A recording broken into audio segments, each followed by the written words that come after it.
Okay, good morning, everybody. A very exciting morning today. We have some of our local artists that we've worked over the last few years, and we are very privileged and honored to have them today on this videocast program, where we are talking about resilience and art. And we have today Moriam Grillo, who is an accredited clinical supervisor and art psychotherapist and artist, working with a special focus on offering trauma-informed support to vulnerable women. Also, Mariam is interested in collaborative and inclusive practices which offer greater access to art, and she's also an engagement producer for Future Fossil and Art Admin. The curator of Sitting with Comfort, a series of online talks exploring race, racism, racialized experience. And also, Mariam has been working with us with the Luton Council of Faith. We've commissioned her before with our Peace Garden project at All Saints Church, where she did make 5,000 ceramic tiles made from scratch, working with schools and local community. We also have Abi Spendlove, who's a visual artist based in Luton as well. She studied fine art at Bayham Shaw and Central St. Martin's in London, and completed fine art MA at the University of Hertfordshire in 2018. Her work has been exhibited internationally. She is currently a recipient of a year-long bursary to support the development of her practice, and has a studio residency at the Hat Factory Art Centre, which is based in Luton. Her work is included in collection including Zobowitz, Francis, and Oliver von Solches.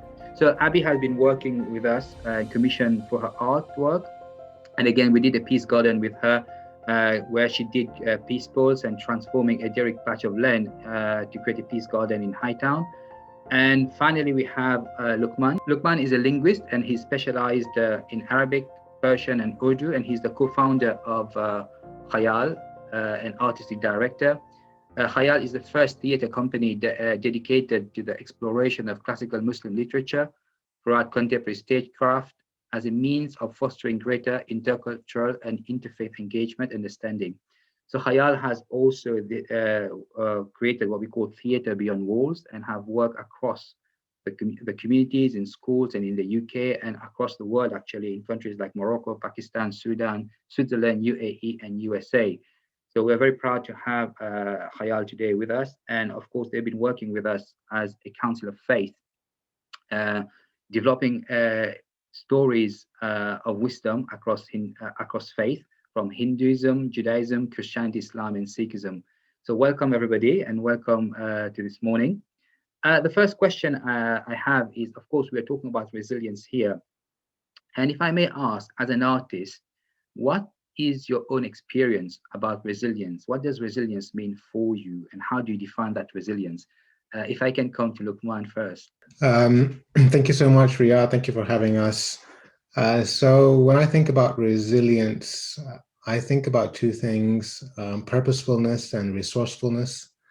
Purposefulness because it is a great driver towards finding resilience, finding those resources of resilience that lie within us, spiritually, emotionally, psychologically, but also externally in terms of the types of tools and instruments and support networks that you might need as an artist.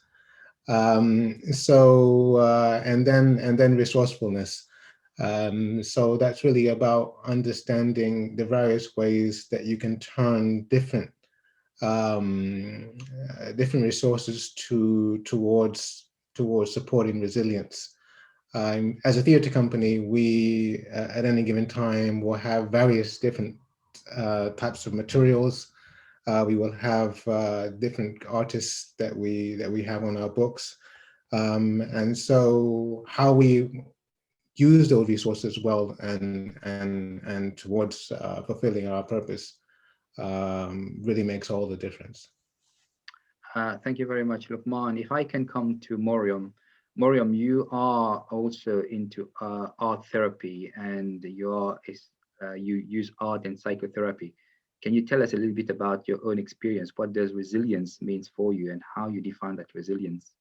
Yes, Riyadh. For myself, it was a very personal journey coming to the arts, and without recognizing it, it was through engaging in art workshops and art classes that enabled me to sort of manage the stresses of my everyday life at the time and helped me to build resilience to work beyond those stresses.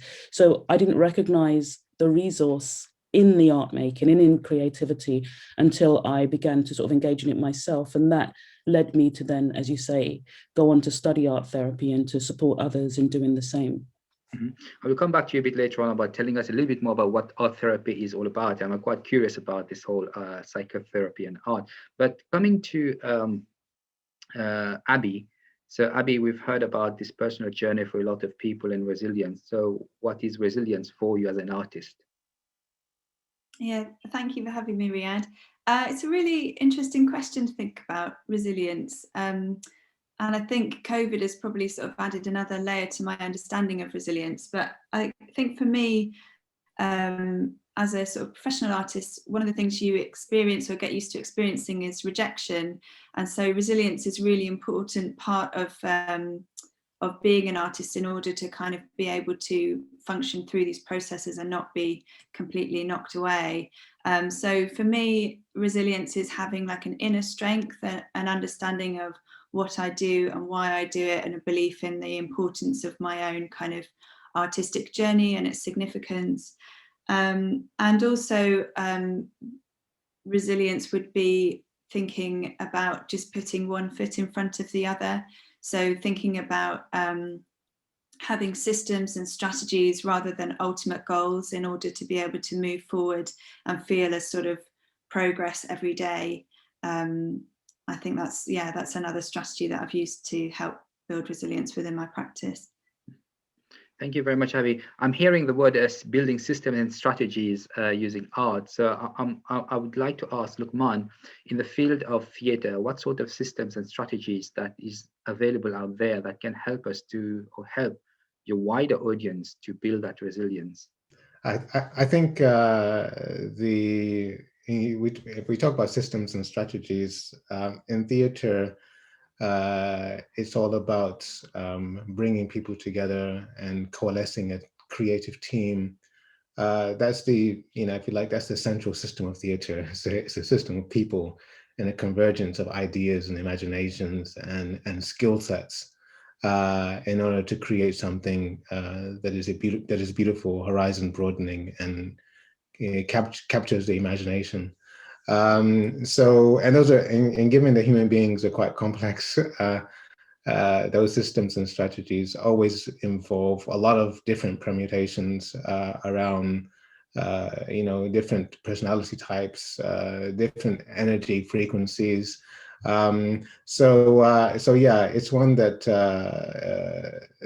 I think, the relationships that you develop in the course of producing art and theatre over time, we've been doing this work for a long time, generate a resilience, internal resilience, because you're constantly having to cross new boundaries and push the limits of imagination and creativity, and accumulatively over time, that I think that broadens your resilience base. Thank you. So we are hearing about personality types and relationship. So that brings me to Moriam, because you're using art and psychotherapy together. Can you tell us a little bit more about this, about how art and psychotherapy comes together to offer a solution for people? Art psychotherapy works in a psychodynamic way where it's looking at thoughts and feelings and internal worlds. So it's an opportunity for any individual to kind of come into contact with themselves at a deeper level and with their unconscious. What is technically happening with art therapy is that the creative process happens on the right side of the brain, but it's also the side of the brain where the earliest somatic memories are stored. So in taking on the creative process, you are, without recognizing it, diving into those untapped feelings, those untapped memories, and often actually able to see them on the page, through analysis and discussion.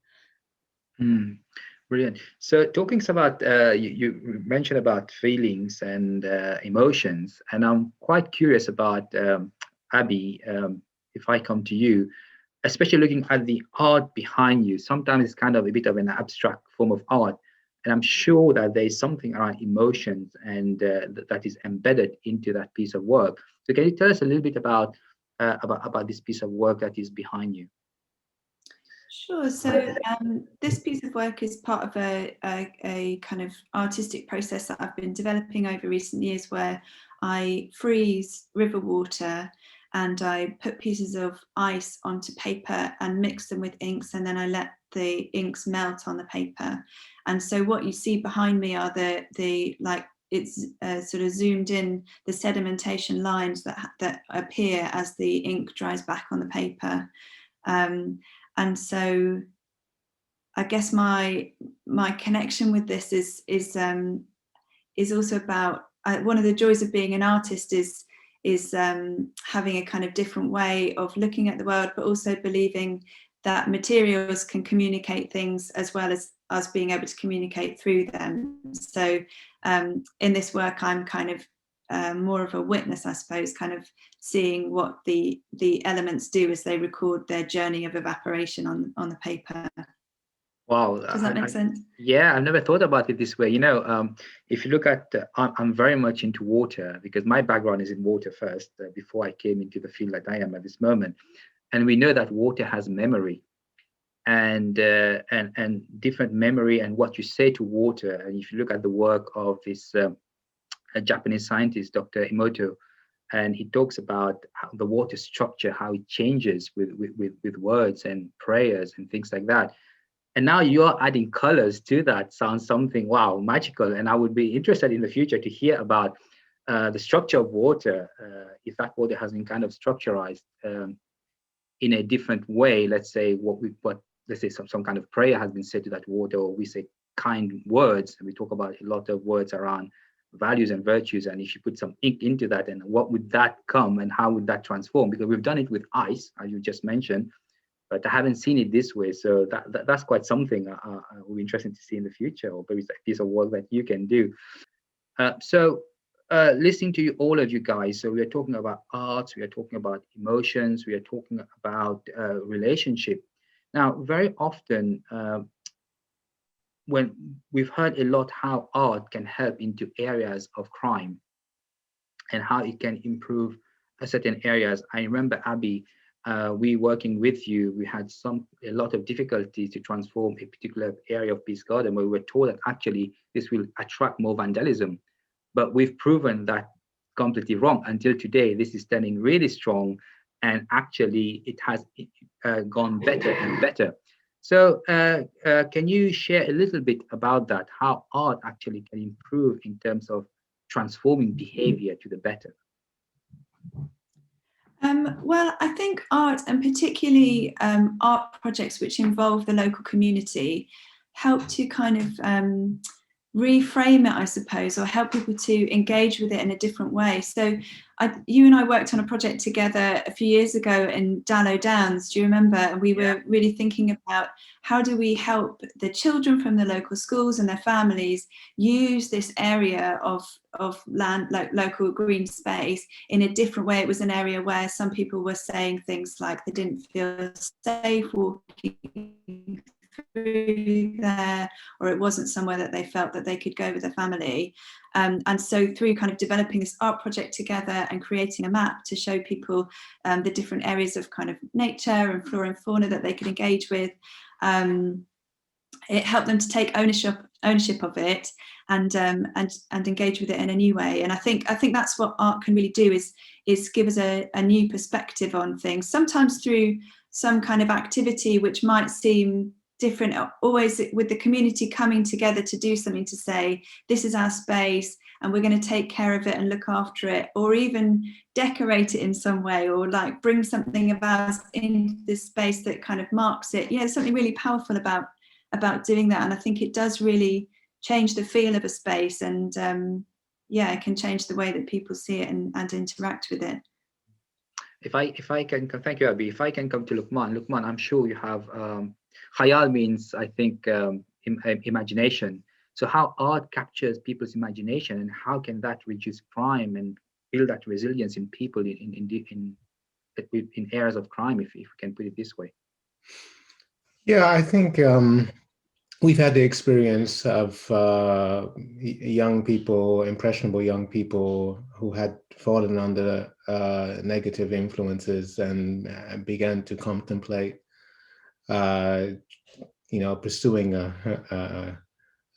pursuing crime, criminal behavior, and then having had exposure to our work, turn 360 degrees and go to become a teacher. So we've had many experiences like that where we've seen that if you capture a person's imagination and stretch the imagination, because oftentimes choices leading people to self-destructive ends derive from the imagination having been constrained and narrowed down to present them with quite false choices. So when you can extend that imagination and broaden those the choices so that they have much wider horizons, that lifts aspirations, because they feel their vision is expanded. They have more perspective than they had before, and so that's we found that to be transformative, especially for young people, but even for people in the middle age and elderly people. It can be transformative. It can open different avenues of inquiry in their lives, which can set them down a path of learning a new language, or they're seeking to develop a new skill, and so forth. Thank you very much, Luqman. If I come to Moriam, we are hearing about art and transformation and how it can change people's life. So what's your experience as an art psychotherapy? So how can that bring that level of transformation? If you can shed some light for us in that field as well. I think it's the opportunity for that person to see themselves in a new way. So there is this idea of being able to stretch the imagination, as Luqman mentioned. I've worked in several charitable organizations in Luton, and many of them work within the probation service. So there is this idea of a early childhood adversity happening, but also projective identities, in the sense that people around them, systems around them, see them and perceive them in a particular way. And so therefore they feel that that's all that is available to them. But placing them in an environment where they can be more introspective on themselves and their own natural processes and narratives through their lives, and to look at things differently, but to also realize that they have abilities and agencies that they haven't been offered opportunity to see in themselves, can be a way of making that shift and changing their choices. So listening to you, Moriam, as well, I know you do ceramic art, and I'm looking at your beautiful artwork just behind you with those tiles. And I think it sounds to me that tiles require fire to build the earth and everything, yeah? So there's a process of transformation in that. It sounds very philosophical. It sounds very an alchemy that is happening in that art. Can you just tell us a little bit about your art and ceramic, and how can that inspire people in that process of transformation? I think that there's a subtle truth in the ceramic clay that links to us as human beings. Our sacred texts speak about us being from clay and of God breathing his spirit into us. So there's that huge kind of example, that metaphor of us working with our hands with the clay, but us ourselves being the clay, being shaped by our creator. So there's this opportunity to kind of link into this bigger idea, this bigger notion, this bigger truth of ourselves in God's image. So our opportunity to see ourselves as bigger and better than we perhaps perceive ourselves. So beyond our own image, if you like. So the creative process for me is that it's that opportunity to really delve into one's internal world and understand oneself in a bigger level through engagement with one's imagination. I just want to dig a little bit deeper in this one, because I find that fascinating with tile work, because very often bring that to resilience. Resilience is very often where we are facing the face of adversity, and that's how we understand it in common terms. So Is that fire that is bringing that transformation? If there's something you can tell us about that fire, what is that fire doing in that process of transformation from a spiritual point of view? As in my recent work, Sitting with Discomfort, that you mentioned in my bio, there is this idea, therapeutic idea, that in sitting with one's discomfort, there is change. And let's decide that the discomfort then can be seen as the fire. So in placing oneself in the fire, then change happens, because one is able to move beyond the discomfort and realize other opportunities, values, and ideas in oneself. So I don't know if that answers your question. Okay. Yeah, brilliant. Thank you. So I would like to come to Luqman. And Luqman, I'm quite curious about you're doing theatre, but also there's a heavy focus in your work around storytelling. And what I think for me, the first question, why storytelling is so important, and how storytelling can bring that resilience for people. Well, very simply, we are the stories that we tell ourselves. So if we tell ourselves stories that are expansive, stories that are deep, stories that are horizon broadening, stories that are aspiration lifting, we will see that effect in ourselves. We will broaden the scope of how we conceive ourselves. And so that is at the root of our art form. And so, when you're in affliction and tribulation, stories have a very powerful role to play. And that's what we've been doing through this pandemic, is we've been using stories as a means of, as a therapeutic and a cathartic means of helping people to have much wider perspective, much higher perspective, through which they can see. So they can see resources within themselves that they perhaps didn't see at other times, that will help them through this time. And if I can stay with you, you are more you use a lot of stories from the Muslim traditional story world, if I can put it this way. So what drives you to then talk about Sikhism and Judaism and different stories from across different faiths? Why this approach of bringing that interfaith element within your work? Well, across all of the faiths, storytelling is at the center of what it means to understand faith, to understand the world, to understand the sacred. All faiths have used these, and their prophets have used the stories for the purpose of healing, for the purpose of guidance, for the purpose of self-transformation. And so we feel that is the thread, especially the golden rule stories, the stories which speak about good neighborliness, which speak about virtues, humanitarian virtues. So we like to string, like pearls, the stories from different faiths together to demonstrate that there is a commonality and a mutuality that we all share, and a transformative medium, a transformative instrument that is holistic, that we can collectively rally around and mobilize around as resources for positive change and transformation, and unlocking things that we ourselves, due to our misconceptions, have perhaps locked down and made convoluted. So yeah, stories. You just mentioned the word lockdown. If I come to Abi, so how can art unlock ourselves and help us to express our story through art, and how do you do that yourself as an artist? Well, the thing that I think is really interesting about art is that it's like a language, but it's purely visual. So by making art, we've talked a bit about how it's kind of can tap into areas of your inner self in ways that perhaps you might not have been able to access before. And I think that, I talk a lot about my art practice. We call it a practice because it's something that you do frequently, and there's a sort of development that goes on through practicing it. And just like in learning a language, I think the more that you make work with your hands, the more you start to see how you can communicate in this way, or how maybe the work can communicate with you.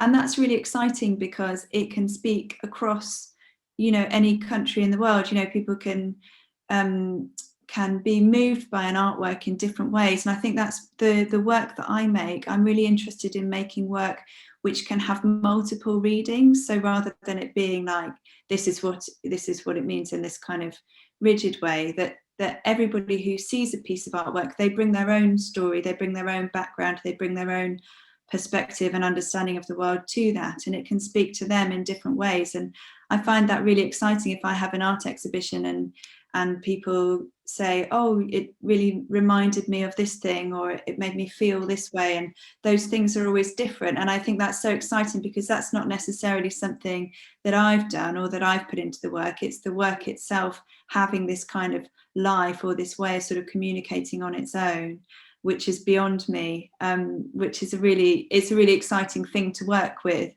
and has great potential. Thank you. I think I'm hearing the word language and communication from what you're saying, and Luqman is talking about we tell our own stories. We know that word create worlds, but what we can say is our story create our world as well. And from that, as we are reaching towards the end of this program, I would like to ask maybe Luqman, what is an inspirational story that you can share with us, a story maybe of wisdom that inspire you towards resilience? We told as soon as the pandemic hit, the first story that we put out was called Tale of the Sands, and it's from Tunisia, and it talks about it's basically a conversation that water has with a higher spirit, or the sacred, about how it's going to cross a desert, and it had a fear that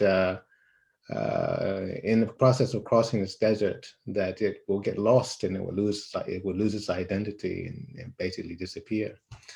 But it's coached by the sacred voice, or the sacred guidance and inspiration, to accept to be swept up by the wind and carried across the desert to the sea. And it's a very simple story. It's a very elemental story, but it outperformed, I think, all the stories we put out this year. I mean, it's going to hundreds of thousands of views across the world, especially in America and Canada and places like that. So yeah, it's an ancient story which people said was very timely and helped them get across the desert of this pandemic. Thank you, Luqman. If I come to Moriam, any story that inspire you, Moriam, to cross the desert when things are not going the way you would like it to go, and help you to build that resilience? Well, I think if I just think about my practice, it's very much about soldiering on and, continuing through adversity, because I think, as Abi mentioned very early on in the beginning, there has to be this self-belief in what you do and this resilience in what you do in order to plow through. So even in times of difficulty, when it feels like what's going on outside of yourself doesn't mirror what's going on inside of yourself, and perhaps, does sometimes mirror what's going on inside of yourself, there is opportunity for you to then build a sense of resilience, or to develop a sense of strength to be able to plow through. So one has to be prepared to sit in the difficulty in order to move beyond it. Talk about this being prepared with the difficulties. I know a lot of artists have been hit with this current pandemic at this moment in time. If I can come to Abi. So in that difficulty, Abi, a lot of artists are going through, for you, what is your inspirational story that is helping you to keep you moving, to keep you resilient, so that you can find peace with what you're doing? I think for me, the pandemic has kind of taught me to really just try and focus on being present, and understanding that my creative practice is within me, and that I've had periods during the pandemic where I've just had to drop everything because the schools have shut and I've been homeschooling every day, I've had exhibitions cancelled. I've had things that have not worked out, as planned. And, so I've needed to be really flexible. And also I've needed to hold things really lightly as, things have kind of moved around or they've completely stopped. And so I've needed to be resilient and I've needed to be flexible. But also I've really needed to be able to see the value in other things as well and understand how they also are important and ultimately feed into my artwork and into what I do and into who I am as well. So I think really just trying to, because none of us have been able to predict what's happening or what's coming next. So really trying to see what's positive about the present moment. What can I bring to this moment, even if it's perhaps not exactly what I want to be doing, or and then also valuing the small things that I can do and trying to find a space for those. One of the great things about making stuff is that you can see it afterwards. So, if you spend 10 minutes doing a drawing, then by the end of it, you have a drawing and you can use those physical things. There's something really encouraging about that, about actually just making a mark. And so I think that's something that art can really help us with as well, is feeling this sense of doing something and having something that we can see and that we can hold on to and have around us as something which is kind of solid when everything else is shifting. Thank you very much. I think you're talking about what this pandemic has brought a lot for us is, again, this idea of not being able to predict and this idea of being vulnerable, and how then we had to be flexible in that vulnerability and valuing very small things. So we're going to end this session now. So if I ask each of you about one maybe word of wisdom or advice you can tell to our listeners from an art point of view, how would you help them to engage into art that would help them to be more resilient? What would you like to say if I come to Luqman? Yeah, I would say collect stories that are inspiring, stories that generate resilience, generative stories, and have them as a bank of stories that you go back to over and over, because you will always find new things in those stories. Every moment is unique. And so, that's something that I do. And, there are certain books I will read every few years or more, because I have identified that they have a certain catalytic effect in terms of inspiration, in terms of imagination, in terms of all those resources that keep me purposeful. And in that purposefulness, I find resilience.